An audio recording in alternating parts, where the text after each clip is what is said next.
خروج من شرنقة الأعراف والتقاليد السلبية، حيث تشهد محافظة واسط ظاهرة قيادة المرأة للمركبة بشكل كبير، والذي يأتي ضمن التعاطي الصحيح مع التطور الحضاري وإبراز شراكة المرأة للرجل في قيادة المجتمع ونهوضها بمسؤولياتها الكبيرة، فهن متزنات هادئات بلا مخالفات لالتزامهن بقوانين المرور. المرأة العراقية تحدت العادات والتقاليد والأعراف السلبية.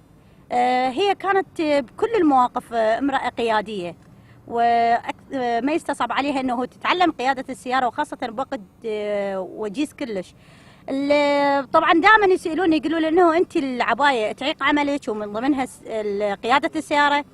ما اشوف اي يعني عائق عملي، وبالعكس اشوف انه انا ممارسه وضعي الطبيعي وممارسه حياتي وكناشطه اقود سياره، وهذا ابسط شيء انه هي سياره يعني قيادتها سهله، لكن بس هنالك عراقيل بسيطه بالشارع اللي تعيقنا. يعني الشارع يعني لو كان اكثرهم يعني يعرفون القياده كان مخاوفنا اقل، يعني خاصه المراه تكون حذره بسياقه السياره، لانه تخاف من النقد والانتقاد، ومن النوع اللي تحب تحافظ على ممتلكها، يعني ما عندها تهور بالقياده، مثل ما الشباب الان يعني ما يفكر انه هو يمشي سريع، وما يفكر انه هو استوى هاوي او استوى ماخذ سياره جاي يتعلم عليها. هذه اللي تسبب لنا شويه احراجات بالشارع. بصوره عامه احنا متلافيها، ماخذين الوضع الطبيعي بالقياده، مشاكلنا اقل. يعني ما اشوف اثنين رجال دائما يصايحون، لكن المراه تاخذ الجانب قليل المشاكل. من 5 سنوات يعني أني أقود السيارة، لكن الحمد لله ما صارت لي أي حادثة. ملتزمة بالقوانين، خاصة القوانين المرورية بخصوص الإشارة المرورية. يعني أعرف أغلب القوانين، أني أعرفها وقرأت عنها واطلعت عليها، مجازة طبعا. ما صارت عندنا أيضا حوادث مرورية بسبب قيادة السيدات يعني للسيارة بالكوت، ما شهدنا هذه الظاهرة. وأغلب الصديقات اللي يعرفون اللي يسوقن سيارات أيضا ملتزمات بالقوانين المرورية، يعني الحمد لله. للمرأة خصوصية في محطات التزود بالوقود والسيطرات الأمنية، عنصرها الأول الاحترام، فالمركبة بطبيعة الحال ترفع عبئا كبيرا عن المرأة في إنجاز متطلبات البيت والعمل. احترام، لأن احنا ولد ولاية تقريبا، احنا ولد عشائر، يعني منطقة واسط هي صحيح مترامية الأطراف، لكن هي منطقة عشائرية والوجوه معروفة. الغريب يعاملوه مجرد مستمسكاته أو ما شابه، ما يقبلون التجاوز، لكن للمرأة إلها احترامها الخاص كونها امرأة، وهذا يعتبروه أنه مو من شيمة الرجل أنه يتجاوز أو يتعدى عليها، ماكو أي مشاكل. الحمد لله وشكر، واسط بها ميزات هواي جميلة. فيما يخص المحطات تعبئة البنزين، طبعا احنا هنا المرأة ما تلزم السرعة عندنا، يعني ندخل، ومفضلة انه يفضلون انه هي ابدا ما تكون بالسرعة وتدخل من الباب الخاص.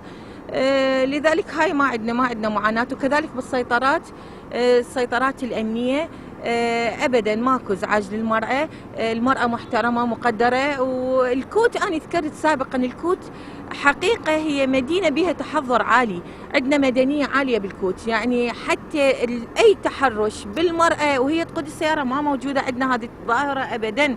كل اللي قادوا السياره ما شهدوا هذه الحاله. أني يعني الحمد لله أنا عندي 5 أولاد، ومشكلتي إنه أني أوصلهم للمدارس، يحتاجون حاجات من المكتبة، يحتاجون أني أسوق لهم، بطبيعة إنه أني أرملة. والحقيقة السيارة ساعدتني بكثير من الأمور، وعبء كبير رفع ونزاح من عندنا بالبيت. أنا حتى أولادي علمتهم شلون يسوقون السيارة، يعني ابني الكبير أحمد، بنتي وابني الثالث. يعني الحمد لله السيارة احنا يعني مشاركين بيها، والعصر هم يسوقون يروحون يجون. إضافة إلى هذا أنا مطمئنة، لأنه أحيانا بصراحة أنه أنا أجر تاكسي وأمشي مسافة بعيدة، لا، أفضل أنه تكون عندي سيارتي الخاصة وأطلع وأجي بيها. فيما كنت أتجول في الكوت لإجراء لقاء مع امرأة تقود المركبة، كان للالتزام بالإشارة الضوئية فضل حديث الأخير مع إحدى النساء، والتي صادف أن التزمت هي الأخرى بالإشارة الضوئية، فحاورتها لتقول: تعني لي فشي للمرأة، تعني فشي جميل رائع جميل. للمرأة. طيب صعوبة بتعلم يعني السياقة؟